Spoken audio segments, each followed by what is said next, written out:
হয়ে গেছে, সত্যি বলছি। আচ্ছা তাহলে বলো তো কোন বছরে?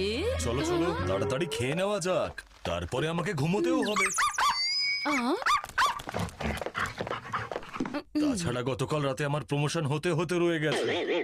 হ্যাঁ আরে কাল রাতের স্বপ্নে বস আমাকে প্রমোশন দিতেই যাচ্ছিলেন, ঠিক তখনই তোমার মা আমাকে তুলে বলল, যাও বাজার থেকে দই নিয়ে এসো।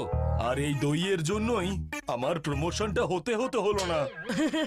আরে দইয়ের কথা ছেড়ে বান্টির হিস্ট্রি দেখো পাপা। বললাম তো তোকে আমার সব মুখস্থ হয়ে গেছে।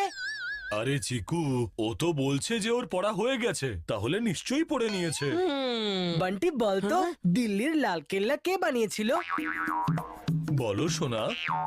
বল বল। আরে এর উত্তর তো আমার বরফি দিয়ে দেবে। কি বরফি? হ্যাঁ? বাহ একদম সঠিক উত্তর বরফি। বরফি তো সঠিক উত্তর দিয়েছে। হ্যাঁ, এটা কি উত্তর? এবারে তুমিও বলো বান্টি। এটা তো খুব ইজি। ইজি যখন তাড়াতাড়ি বলো আর খাবার খাও। বল বল অ্যান্সার বলে আমার মুখটা বন্ধ করে দে। আরে ভাই আমাদের কি যেন নাম ওর? আরে ওই যে যে ঘোড়ার উপর বসতো, যার সাথে অনেক লোক চলতো আর সবাই তার দিকে ফুল ছুড়তো। বাবা কি ভালো অ্যান্সার দিয়েছিস।